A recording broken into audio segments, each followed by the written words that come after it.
Okay, so hot topic in sports every season, every year, regardless of the sport, is the standard of officiating. Now, obviously, today we had the FA Cup final. I felt the officials had a poor game and got some decisions wrong. Um, but this is not a new thing. This is a recurring theme year after year. And a lot of sports now have brought in the technology to assist the in-play officials. They have video refs and they've brought in tracking technology, goal line tech, various things. And I think now referees at the top level in a lot of sports are a little bit more cautious in giving decisions, and so they go with the tech. They rely too heavily on the tech rather than giving a decision quickly. And then if they have got it wrong, obviously the tech then comes in. I'm seeing a lot more that some of these big decisions, the refs are leaving it to the video official. So in football it would be VAR, soccer it would be VAR. In rugby league it would be the video ref or the bunker, depending if it's Super League or NRL. In rugby union it's the TMO. In cricket, obviously they have tech and the third umpire. They've always had the third umpire for a very, very long time in the TV era, but they've also got the technology for stumpings, runouts, LBW decisions with Hawkeye. Tennis, they've now brought in Hawkeye as well. So there's, ice hockey have the video review. Now they could obviously, all these sports could get the technology better and the implementation better. Others are doing it better than others. For me, association football or soccer is lagging far behind. And yes, I think the referees now have that dangerous comfort blanket of the technology.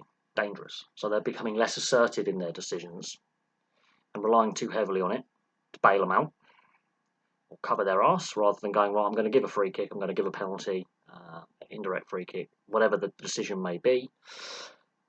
And the technology is letting them down. So it makes the whole sport look a bit ridiculous. Rugby league, especially in the NRL, the bunker, the video ref, there's been some howlers in recent seasons. Now, there's been a lot of rule changes in rugby league in recent seasons, but I have to admit there's a lot of inconsistency, which is very frustrating. From one round to the next, and one game to the next in the same day, it's very inconsistent. And we've had some howlers from the NRL bunker. The NHL, the video review in Toronto, and the game could be in Arizona or LA on the West Coast, and they've got to do a conference call to Toronto, and that can take a long time. That slows the pace of the game down. Ice hockey is one of the fastest sports, if not the fastest team sport in the world. Now, obviously, as I say, a lot of rule changes have been brought in for a variety of sports.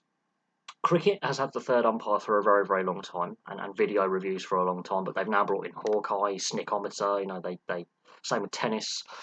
Again, because of howlers done by the on-field officials, they bring in the technology. And more often than not, the technology gets it right. I think cricket and tennis are two of the only sports really to get the introduction of technology right. But there's a bigger issue at play here. So yes, I think officials now are far too reliant on the technology to bail them out rather than going with confidence with the decision. But there's another reason for the quality of officiating. And that's to do with the grassroots level and the abuse officials are facing at youth level, amateur level, semi-pro, the grassroots. And that leads to a lack of confidence with referees and officials. And we have a shortage of them. Without the officials, without the refs, without the linos, without the umpires, professional sport cannot take place. Organised sport cannot take place. And at the lower levels where there's less money, there's sometimes no technology at all. Obviously, the refs have to give decisions on the spot. You can't appeal them, they're given. How players react is poor, but how fans and coaches are reacting are poor. Now, and I think that ultimately impacts the top level of officiating, because when the confidence with the officiating group is at a low ebb because of all the abuse they receive, when you have a less confident official, who's low on confidence, feeling the pressure more, they're going to make more mistakes. So, yes, some of the top level professional officials who do this full time, yes, they need to be held to account because they're getting paid money to officiate. They have the technology there, but I don't think the technology in all sports has been properly implemented. And then there's the interpretation rather than calling by the rule book. I think we need to get rid of the interpretation by referees and start calling all sports by the rulebook. Cricket and tennis do it very, very well. Other sports, it varies from ref to ref, game to game, and week to week. And there's that lack of consistency. So either we call it black and white to get that consistency, or we improve the remit. I think the remit of the technology to get decisions right, because we have seen some real big howlers in recent years in a variety of sports, in key championship situations, knockout situations, regular season situations, which is the difference between winning a title, getting relegated, making playoffs, ending a losing streak, starting a winning streak, that kind of thing.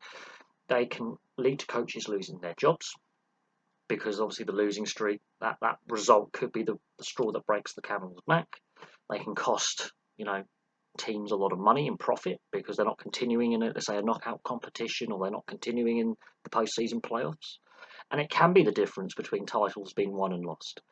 Famously, obviously, the A-League final in Australia in 2018, the VAR failed, and it was left to the on-field referees to go, referee and linesmen to come to a decision. Now, whether the goal should have stood is another debate, but that was a big, high-profile failure at a time when VAR was experimental. So, I don't know how we fix this, but I think we need to look at the grassroots level. Tougher punishments for teams and players who abuse officials. Tougher, social media needs to be cleaned up, which is almost impossible. We know that's never going to happen, but it would be nice to see some proactive cleaning up of social media. And I think when coaches especially abuse officials, even at the top level, there need to be tougher sanctions against them. I think all sports need to have their officials fully mic'd up, TV audience at home, and fans in the ground. Very quickly, dissent from players disappears very, very quickly, because abuse of an official is classed as foul play. Now, depending on the sport, that could be a straight send-off, a suspension, a booking, possession to the other side. If all sports fully mic'd up their refs fully at all times, you would see less of it. There need to be stronger punishments for it. And when the referees can feel confident that they are being protected, performances should improve. That's my opinion. But it's a never-ending topic. How do you think we can improve officiating standards in pro sport? I'll be interested to hear from you guys in the comment section below. But for me, for now, I'm going to leave that there. Thank you very much for watching. Place your thoughts in the comment section below, and I'll have some more content for you very, very soon.